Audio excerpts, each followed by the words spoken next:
Everyone's favorite self-proclaimed stimulant-abusing Chad Clavicular just got hard-mogged by Arizona police mid-jester max at the club, all because he was LARPing his age with a fake ID and live streaming it. I know everything in this intro and the title of this video is a violation to the English language, but here we are.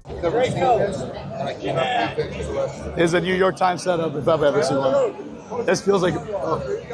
And this is really bad for him apparently because this came only days after he went viral on Twitter for being quote-unquote brutally frame-mogged by an ASU frat leader. It seems like part of his marketing is to just have clippers spew the most hyperbolic Gen Z possible language ever while describing whatever mundane thing is happening on his stream. I feel like Clavicular is kind of like a handsome Squidward, and he's always having a handsome Squidward off wherever he goes. Because, you know, it's always mog or be mogged, as his clippers say. But this is the second time that we've talked about him in the last couple of months, so if you remember, he also ran down a guy on his car live on stream on Christmas Eve. But I'm not sure which situation horrified him the most, that one or the one that he was just in now. But I guess he can try to keep his cortisol levels low, but for a minute, he had the potential threat of being forced to jail max for a possible of 8 years, and that might be as scary to him as finding cheese in his Whopper. I see the boys waiting for me with a bag of Burger King. I'm getting so excited, I'm like, holy.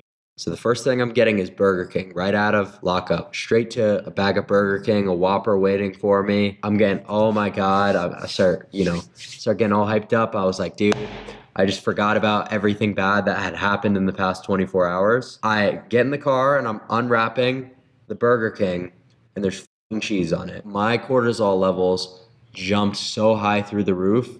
I wanted to go back in. So obviously, if you have no idea what I'm saying and are wondering if I need to be checked for signs of CTE, congratulations on never having to consume the algorithm of Clavicular, nor any of his looksmaxing clippers, because they use some fascinating Gen Z lingo, to put it lightly. But I feel like the dude just blew up overnight. Like, I know he's been doing this for a long time, but basically, he became very famous in like the span of just a few months. But just like he blew up in such a short span of time, he's now risked prison time multiple times in just like a few months. So obviously today we're talking about the looksmaxer known as Clavicular, or Braden Peters. He's a 20-year-old IRL streamer who blew up for openly admitting to be using some pretty unhinged strategies to improve his looks, like bone smashing and roids, and even going as far as partaking in a little bit of that Heisenberg special just to suppress the appetite. And bone smashing, by the way, is apparently just whacking yourself with a hammer to essentially chisel your own face.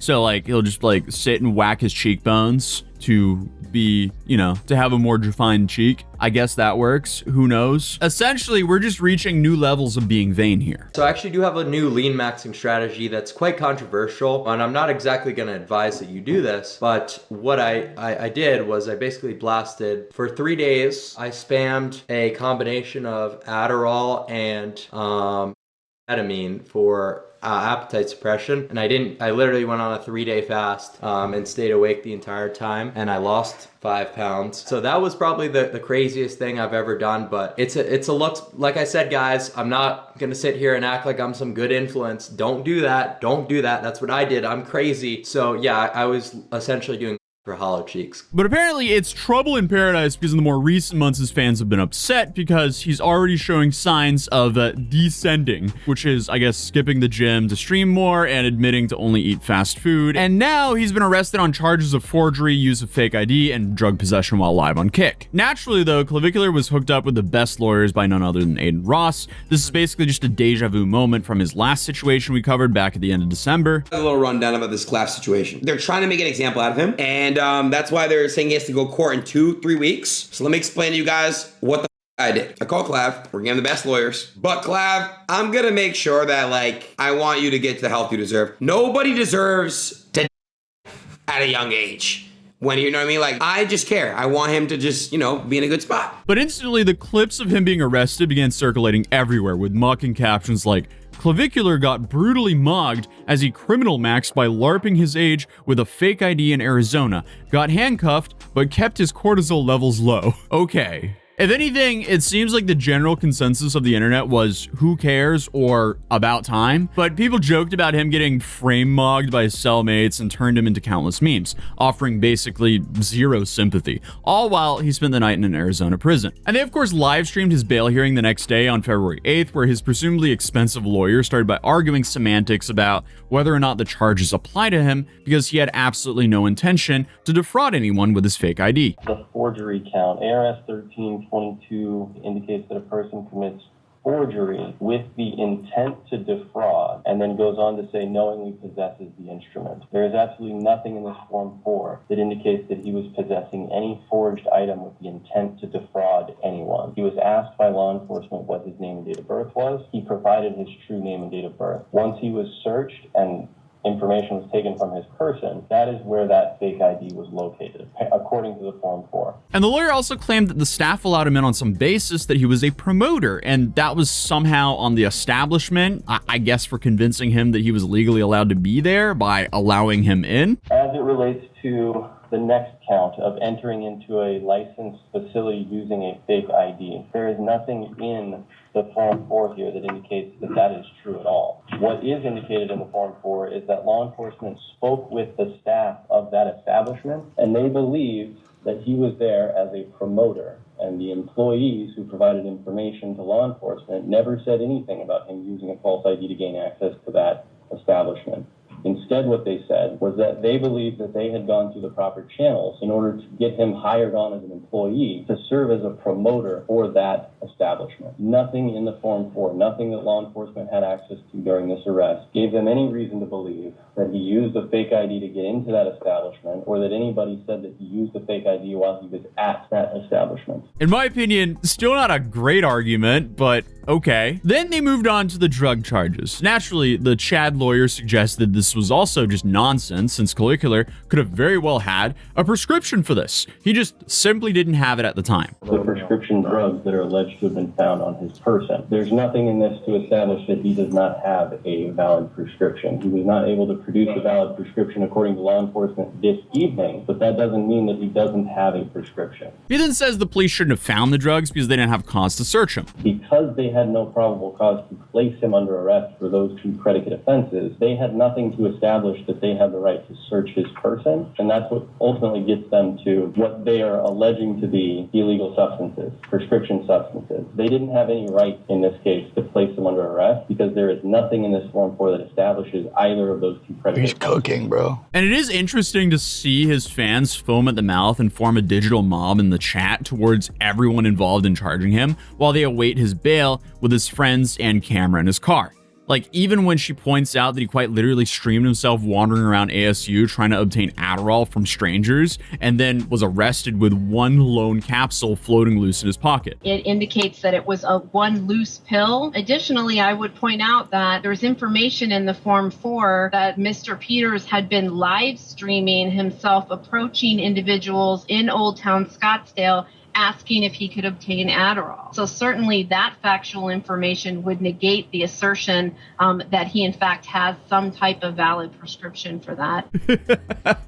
I mean, come on. You're a moron if you're live streaming yourself asking random people on the street for pills. Now, do I think that you should go to jail for having a single capsule in your pocket? No. That's a complete waste of taxpayer money. But still, live streaming yourself asking people for those capsules? What are you thinking? Why do people live stream themselves committing felonies every day at this point? But by the end of the bail hearing, the charges still stand based on the fact the judge thinks there's probable cause for all of them. I do find probable cause as to all three of these allegations. Then the state argues for a $25,000 bail based on him being a flight risk for having no ties to Arizona and having a general disregard for morals or consequences. The state is asking for a $25,000 secured appearance bond. Our understanding is that Mr. Peters resides in the state of Florida, that he has no known ties to Arizona. The state is particularly concerned, one, that he represents a flight risk given that he doesn't have any ties to the state of Arizona. Additionally, our understanding is that he does have a significant source of income that he could use to assist him to flee. Additionally, we are concerned really just in general of whether he'll comply with any kind of release conditions, given his behavior. As I indicated earlier in my previous argument, he was live streaming himself, going up to individuals asking for an illegal substance. But he still ultimately was released on his own recognizance, meaning that he won't have to pay the proposed $25,000. Counselor, I'll trust that you will have a conversation with your client about the need to be very careful about, the content of what he posts to social media. And given that, the court is going to release Mr. Peters on his own recognizance. But of course, there is a list of terms and conditions that come with this merciful gesture. So he's going to be released on his own recognizance. He's going to be released here in a couple of hours. They're going to start processing him out. Okay. So released to his own recognizance means he has no release conditions. There's no restrictions on really anything. The primary restrictions are going to be he can't return to the scene of the offense. Okay? He cannot have any contact with any witnesses or the alleged complainant. He can't possess any weapons, any drugs without a valid prescription, not to possess or consume alcohol, can't drive a vehicle without a driver's license. So he can't return to the scene of the offense or contact the victims or witnesses. He can't possess any weapons or drugs without proper prescription. And obviously, he can't possess or consume alcohol since he's only 20. And to be honest, it sort of sounds like he's describing one of Clav's normal streams: drinking, gambling, going to bars, using fake IDs, and soliciting Adderall from strangers. I feel like that's just a regular night for him on stream. The dude is essentially just a Love Island contestant who live streams his life. This is the newest form of reality TV. But in the moment, it seemed like the nightly streams were going to become a whole lot more boring, and in Arizona for the foreseeable future. He also cannot leave the state of Arizona. That's the big one. If he leaves the state of Arizona, he is going to catch more charges, and he is going to be revoked on release. Okay? He needs to come in and see us first thing Monday. Okay? First thing Monday, we'll get him squared away on next steps.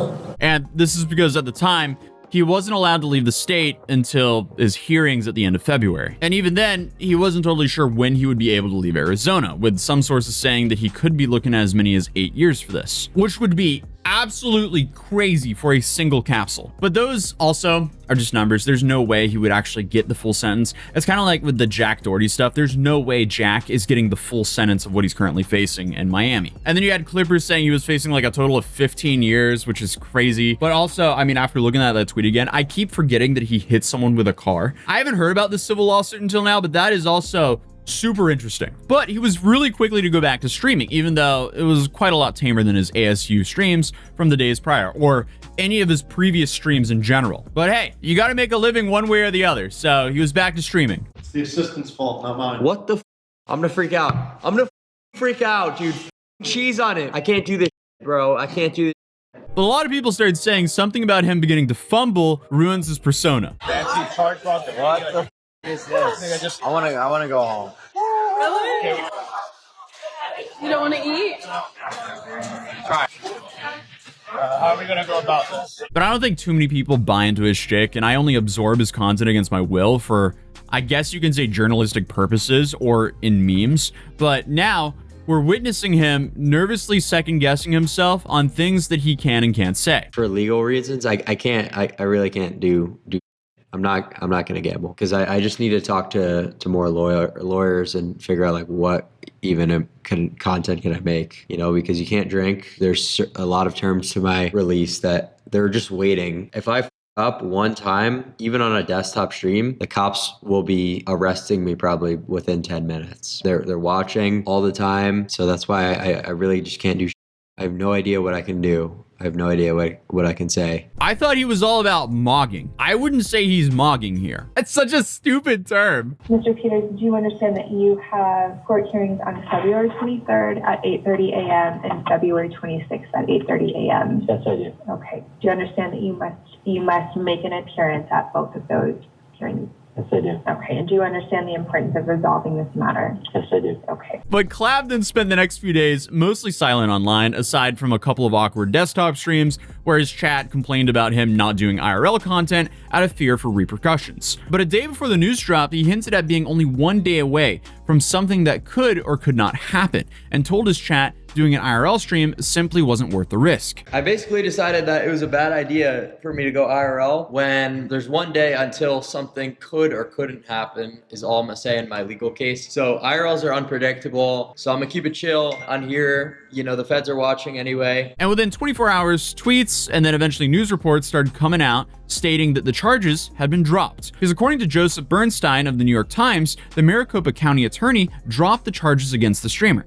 And the reason for this was the charges reportedly had no reasonable likelihood of conviction. So rather than going to court, the charges were just simply dropped. And obviously, Clav wasted no time in quote tweeting this with a screenshot of an article that says men's facial features may sway criminal sentencing. And his own added note, you just got a mog. Essentially insinuating that he mogged his way out of the charges. Now, dude, unfortunately, the legal system is a pay-to-win system, and you just had great counsel. And in the grand scheme of things, what he did wasn't wild at all, which goes to show you that people like Johnny Smalley should have just picked a better country or location at where they acted. Because if Johnny did all the stuff that he did in South Korea in the United States, most likely he would have just gotten a slap on the wrist. But unfortunately for Johnny, he's in South Korea. But in general, it used to take these idiots years before they found themselves in legal trouble. But nowadays, with just how oversaturated the IRL streaming market is, I guess you just have to make a mark somehow. And as they say over and over again, the problem with these guys is they keep raising the bar. And when you raise the bar over and over again, you get yourself in a situation like Vitaly or Johnny or any of the other cases that we've covered. Because at the end of the day, if you base your career around being a Icarus, eventually you'll fly too close to the sun. But anyway, I'm sure that Clavicular is hoping to leave this legal scandal and the bigger embarrassment of being frame-rogged by an ASU frat leader behind him. I still can't believe that is a real sentence. Either way, subscribe if you're new, drop a like if you enjoyed the video, and I'll see you guys in the next video. Peace.